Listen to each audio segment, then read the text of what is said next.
경상도 할머니 세 분이 계셨습니다. 부활주일 다음에 세 분이 이런저런 이야기를 하다가 한 분이 그렇게 말씀했습니다. 어이, 예수가 죽었다 하더라. 그러니까 다른 할매가 와 죽었다 하더노. 그러니까 옆에 있는 할머니가 못에 찔러 죽었다 하더라. 그러니까 옆에 있는 할머니가 아이고 머리 풀어 헤치고 다닐 때 내가 알아봤대. 그러니까 옆에 있는 할머니가 문상 갔더나? 문상 무슨 뜻인지 아시겠습니까?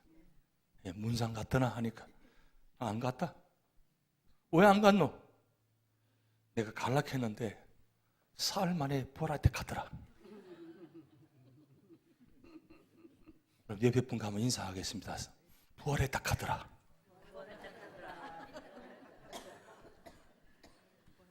웬만하면 인사하시죠. 예, 우리 예수님 부활하셨습니다. 부활이 있기 때문에 오늘 여러분 이 자리에 나오셨습니다.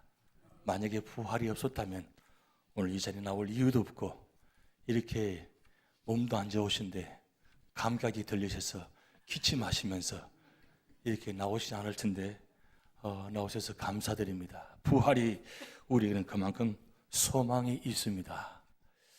우리 지난주에 못한 이야기입니다. 타지마을 건물 참 아름답습니다. 그런데 이 타지마을 지은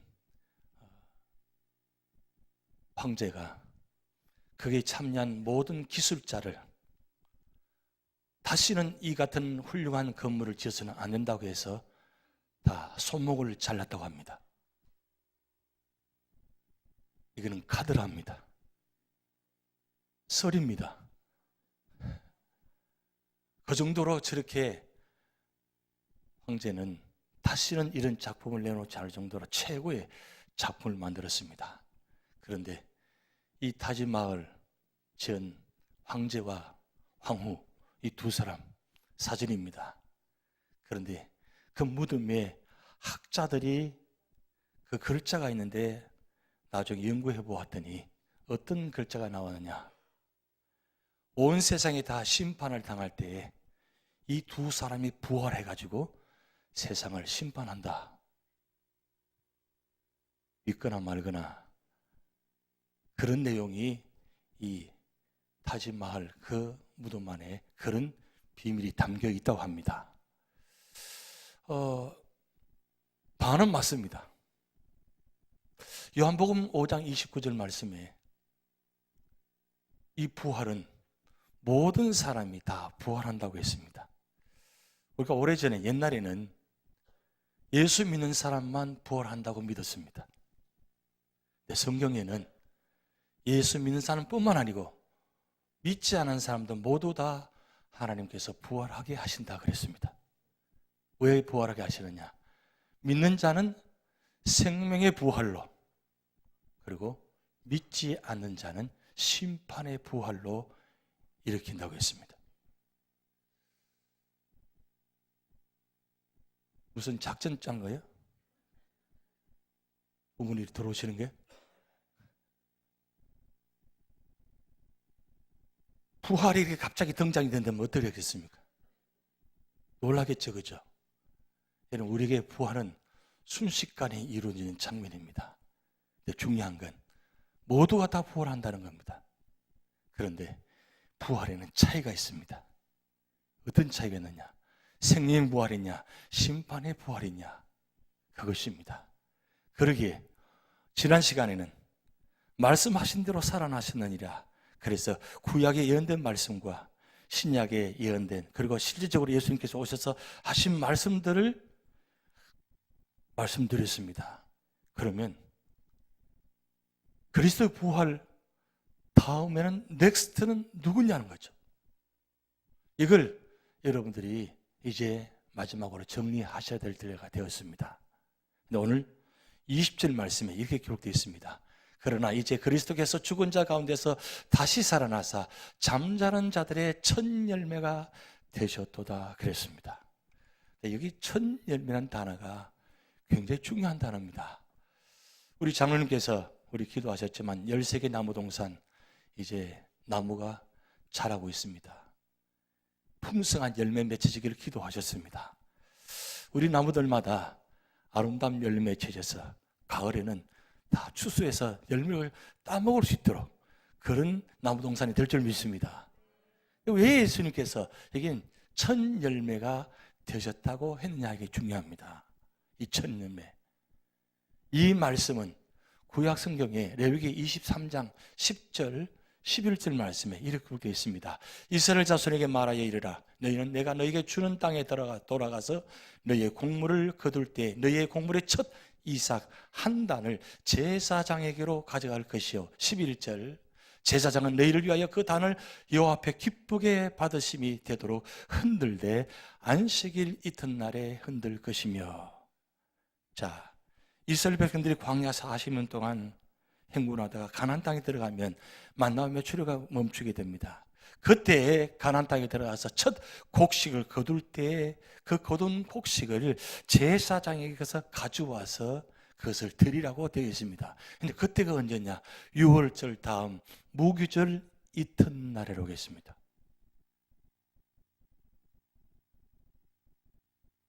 구약 성경은 3대 절기로 이루어졌습니다. 그 이스라엘 절기가 3대 절기인데 첫째는 6월절입니다. 6월절 다음 날이 무교절이 7일 동안 시작됩니다. 그런데 이 모든 절기는 곡식 거두는 것과 연결되어 있습니다. 6월절 다음 첫날은 보리의 첫 이삭을 수확합니다. 이 수확하는데 보리 첫 곡식단을 무교절 이튿날 제사장에 가져와서 제사장에 드리면 제사장이 그걸 가지고 흔든다 그랬어요. 여러분, 제사 드리는 방법은 5가지 말씀드렸습니다. 번제, 소제, 화목제, 속조제, 속건제. 이 5가지는 목적을 드리는데 5가지 드릴 때는 4가지 방법으로 드립니다. 화제, 요제, 거제, 전제라는 이 4가지 방법인데 여기 요제는 흔들어서 드리는 겁니다. 곡식들을 왜 흔드느냐? 하나님께서 지난 한 해 동안 우리 삶의 터전에 축복하셔서 이 곡식단을 거두게 하셨으니 하나님 감사합니다 하고 흔들면서 제사장이 드린다고 했습니다. 그런데 이 드리는 시점이 중요합니다. 예수님께서 부활을 언제 하셨느냐? 바로 안식일 다음 첫날이라고 했습니다. 그렇다면 6월절 무교절 첫날, 이 무교절 첫날이 바로 안식일입니다. 그 다음 무교절 이튿날이 바로 예수님께서 부활하신 날입니다. 왜 하필이면 예수님께서 이 무교절 이튿날 안식일 후 첫날 부활하셨느냐? 바로 여기에 중요한 부분이 있습니다. 바로 예수님께서 우리 인류의 모든 사람의 부활의 첫 열매가 되시기 위해서 구약 성경 절기대로 지키시면서 완성하셨다는 뜻입니다. 만약에 누가 여러분에게 질문을 합니다. 왜 예수님께서 부활 후 첫 열매가 되셨다고 말씀하셨습니까? 라고 질문하면 여러분 뭐라고 대답하셔야 돼요?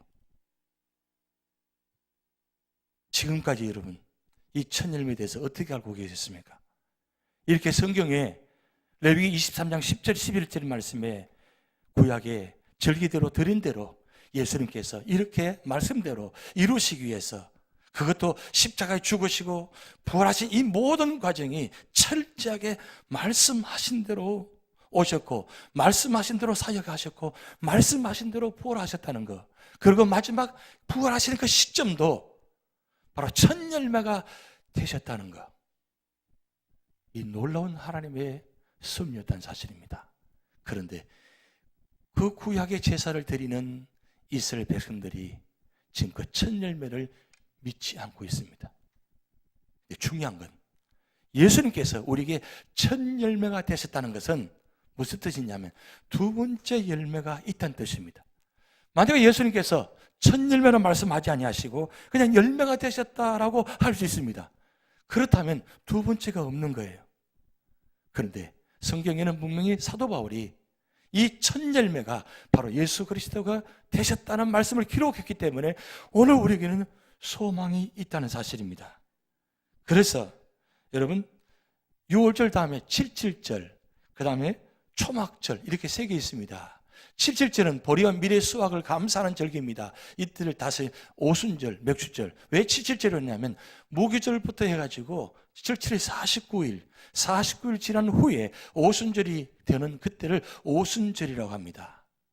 49일 후에 6월절 이후 무교절 첫날부터 계산해서 77, 49에서 77절, 그리고 오순절, 그리고 맥주절이라는 것은 보리와 미래 수확을 감사하는 의미에서 보리 맥절을 사용해서 맥주절이라고 했습니다. 그런데 이 맥주절, 오순절은, 77절은 예수 그리스도의 성천과 성령의 강림으로 교회가 시작되었습니다. 예수님께서 부활 후에 40일 후에 성천하셨습니다. 성천하시고 10일 후에 오순절에 성령 강림이 이루어졌습니다. 이 모든 스케줄 계획들은 하나님께서 철저하게 이 절기대로 움직이고 계십니다. 그렇기 때문에 우리가 오순절 이 마가다락방에 성령 강림 하시는 역사도 하나님께서 철저하게 이 말씀대로 이루어지게 하시기 위해서 말씀하셨습니다. 절기 가운데 성령 강림 하셨다는 뜻입니다. 그리고 세 번째 절기가 바로 초막절입니다. 이 초막절은 광야 40년 동안 그들이 삶을 살아가면서 초막 가운데 살아가는 은혜를 기억해서 지금도 그들은 이 초막 절기가 되면 다 같이 모여서 집 밖에 텐트를 쳐놓고 거기에서 자녀들과 함께 한 주간 한 동안 머물면서 이웃 조상들에게 40년 동안 이와 같이 인도하셨다는 것을 기억합니다. 그러니까 그때 꼭 한 가지 할 것은 여름 실과를 수확한 것을 열매를 거둬서 감사한다. 그래서 수장이라는 말은 거둔 열매를 수장했다 해서 수장절이라고 합니다. 그리고 이 장막절, 이거는 장막에 거된다 초막과 같이 의미를 갖고 있기 때문에 그래서 초막절, 장막절이라고 합니다. 이때를 오늘 우리 절기는 추수감사절로 지키고 있습니다. 중요한 건 하나님께서 예수 그리스도를 이 땅에 보내주셔서 철저하게 절기대로 움직이시는데 오늘 우리가 꼭 한 가지 기억할 것은 예수 그리스도 부활, 그 역사적인 사실입니다. 성경이 기록되어 있습니다. 그래서 사도 바울은 고린도서 15장에 이 부활장을 기록하면서 세 가지를 말씀하고 있습니다. 성경대로 예수님 부활하셨다. 그것이 바로 정인이 된다는 것. 그리고 두 번째로는 목격자들이 있다는 겁니다. 예수님께서 부활하신 후에 40일 동안 머물면서 많은 사람에게 나타나셨어요. 왜 나타나셨느냐? 내가 부활의 정의라는 것을 보여주신 겁니다. 부활의 사실이라는 말씀입니다. 그 사실을 마지막 만삭되지 못한 자기에게도 보여주셨다고 오늘 고린도서 15장에 기록되어 있습니다. 그러기에 성경대로 부활하셨고 목적자가 있고 그리고 목적자가 있을 뿐만 아니고 이 모든 일들은 앞으로 이루어진다는 말씀을 오늘 고린도서 15장에 말씀했습니다. 그래서 오늘 중요한 것은 세 가지입니다. 첫째, 예수 그리스도 부활 후 다음에 누구냐 이거죠. 누구냐. 오늘 제목을 처음처럼이라고 해놨습니다. 처음처럼. 어디서 많이 보던 단어 아닙니까? 웃는 분들은 아시는 분들입니다. 세상 사람들이 좋아하는 단어입니다. 처음처럼. 이름을 참 잘 지었어요. 잘 지은 건지 참 하여튼 그런데 이 제목이 제 눈에 들어왔어요. 제목이. 이거는 강구를 많이 하니까. 근데 왜 이 처음처럼이냐? 저는 이 처음처럼의 단어를 세상적인 단어로 해석한 것이 아니라 성경으로 해석해서 보니까 이 처음처럼, 처음이 누구냐? 바로 예수님이라는, 예수님처럼 부활한다는 거예요. 예수님처럼. 그런데 예수님처럼 부활이 누구냐는 거죠. 오늘 23절 말씀에 그러나 각각 자기 차례대로 되리니 먼저는 첫 열매인 그리스도요 다음에는 그가 강림하실 때 그리스도에 속한 자요. 자, 첫 열매 된 그리스도 다음에는 누구냐? 다음에는 그리스도에 속한 자, 바로 오늘 여러분 예수 믿는 여러분들인 거예요. 여러분들이 예수님처럼 부활하신다는 거예요. 그리고 오늘 24절 말씀에 그 후에는 마지막이니 그가 모든 통치와 모든 권세와 능력을 멸하시고 나를 아버지 하나님께 바칠 때라. 예수 믿는 사람뿐만 아니고 그 후에 마지막 누구냐? 믿지 않은 사람, 모든 사람을 다 부활시켜서 통치하고 다스리신다. 그 말씀입니다. 그래서 요한복음 5장 29절이 중요합니다. 바로 믿는 자는 생명의 부활로, 믿지 않는 자는 심판의 부활로 부활된다는 겁니다. 여러분, 이 말씀을 내가 믿을 뿐만 아니고 주변 믿지 않은 사람에게도 말씀을 전하셔야 됩니다. 예수 믿는 사람만 부활하는 게 아니라 모든 사람이 함께 부활되어진다는 것. 그런데 그 부활의 의미가 차이점이 있다는 거죠. 부활의 어떤 차이점이 있냐? 그 말씀이 바로 두 번째입니다. 두 번째, 처음처럼 어떻게 부활되느냐? 오늘 고린도서 15장 49절 말씀에 이렇게 말씀 기록되어 있습니다. 우리가 흙에 속한 자와 형상을 입은 것 같이 또한 하늘에 속한 이의 형상을 입으리라. 여기 형상이란 단어가 나옵니다.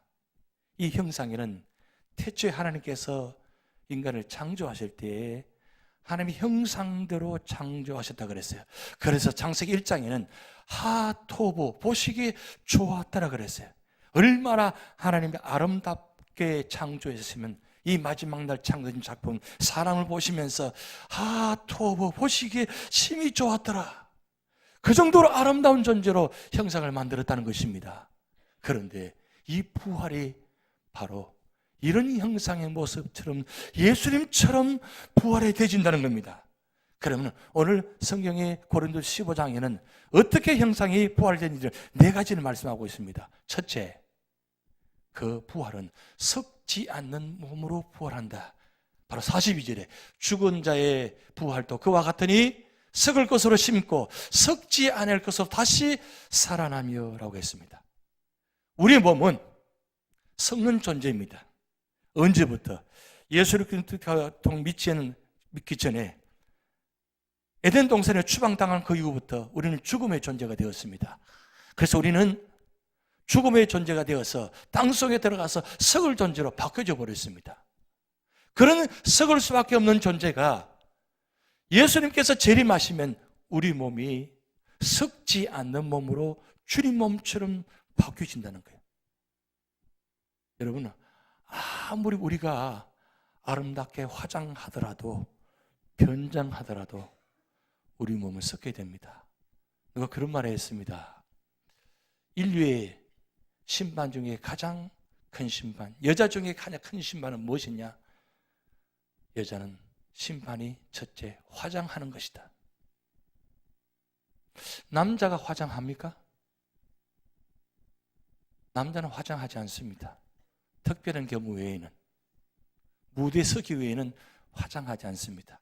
그러나 여자는 화장합니다. 왜 화장하느냐? 인류의 죄가 하와로부터 시작됐기 때문에. 그래서 여자는 화장이 심판이다. 해산의 고통이 심판이 아니고 화장하는 것이 고통이다. 그래서 누가 그런 말을 했어요. 가장 여자가 아름다울 때가 언제냐?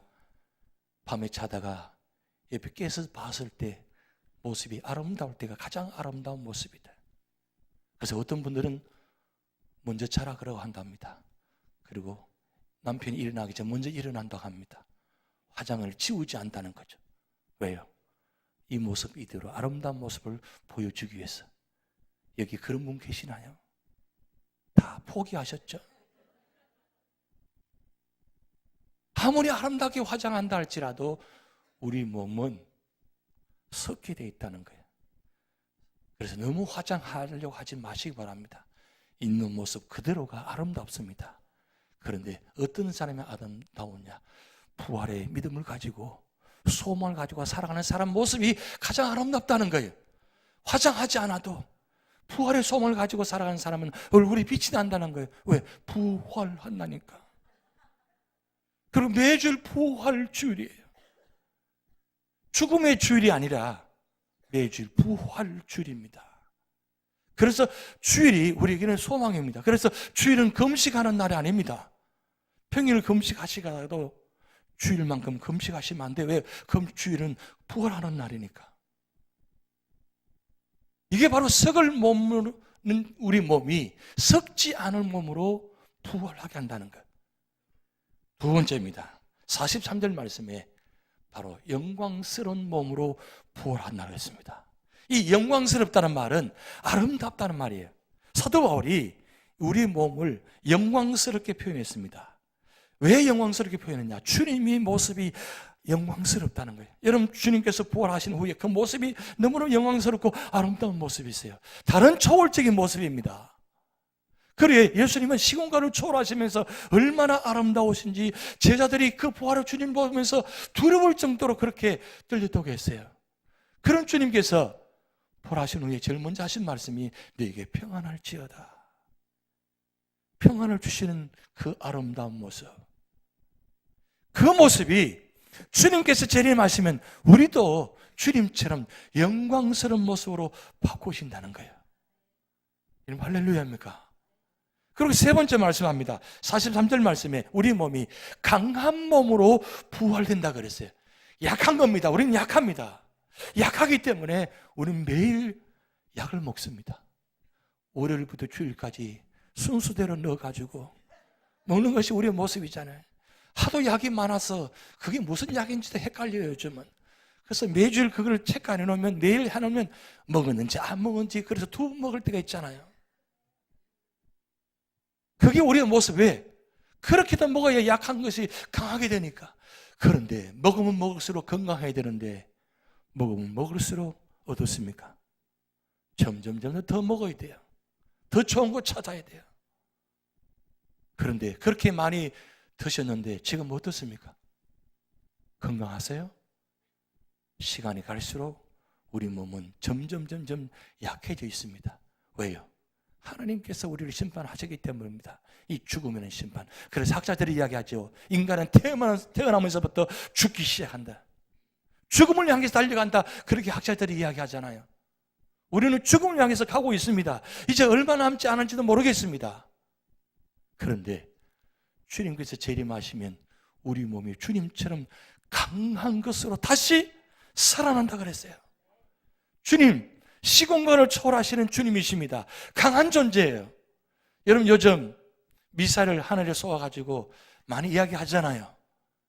이 대기권을 지구상을 통과하려면 특별히 강한 몸이 되지 않으면, 강한 바디가 되지 않으면 통과할 수 없습니다.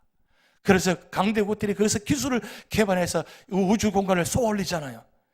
특별한 비행체가 되지 않으면 이 우주 공간을 뚫고 올라갈 수가 없다는 겁니다. 또 가스가 다시 돌아올 수가 없다는 거예요. 왜? 이 대기권을 통과하면서 다 태워져 버리니까. 얼마 전에 중국에서 쏘아올린 위성이 대기권을 통과하면서 다 타버리기 때문에 이 지구상이 안전하다고 하잖아요.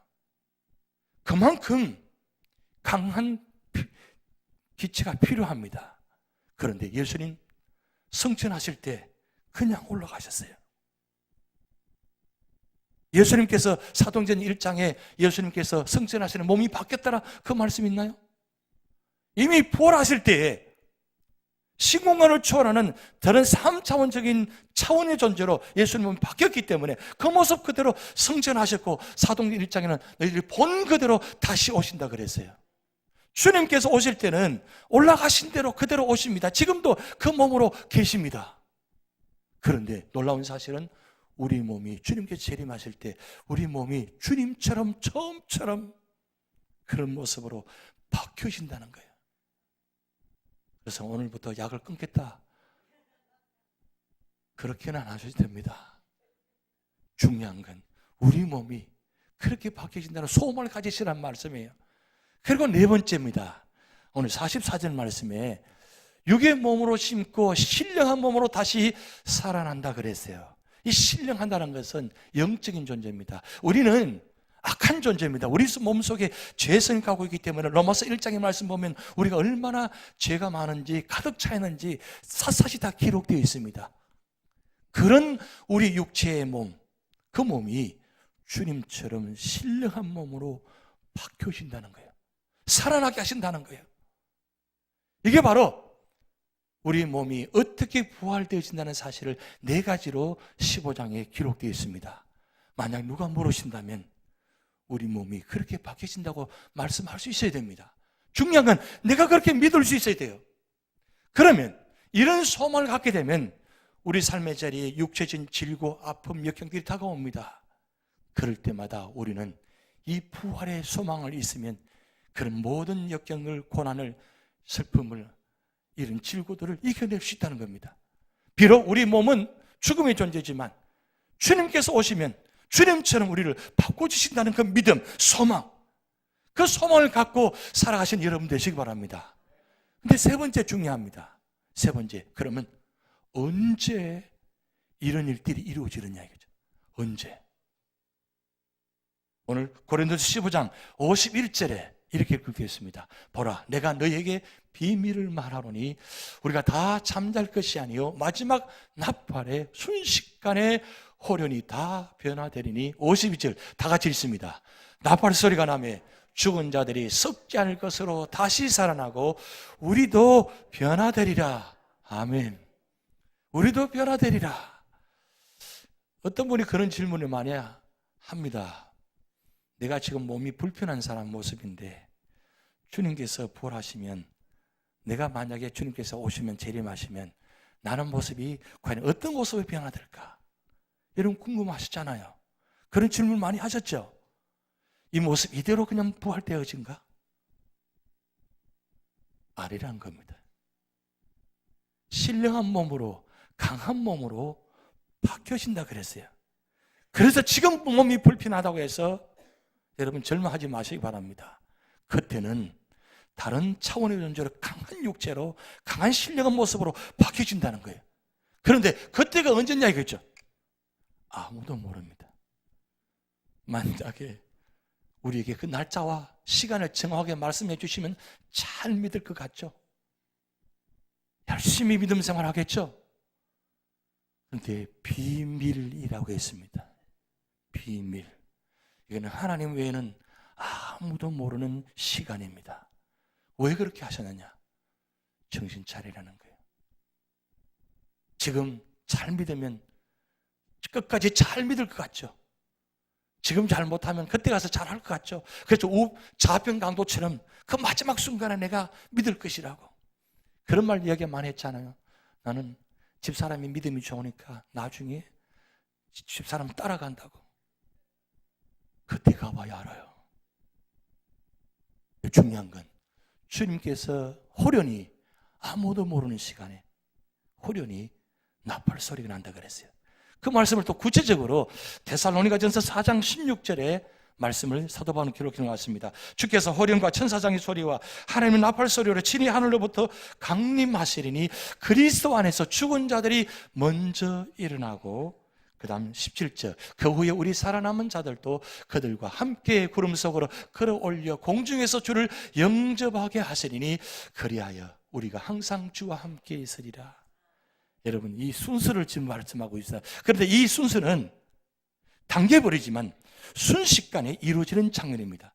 그냥 말씀대로 보면 순서적인데 순서가 있지만 사실은 하나님의 시간대, 하나님의 변화의 역사는 순간적으로 다 동시에 다 같이 이루어집니다.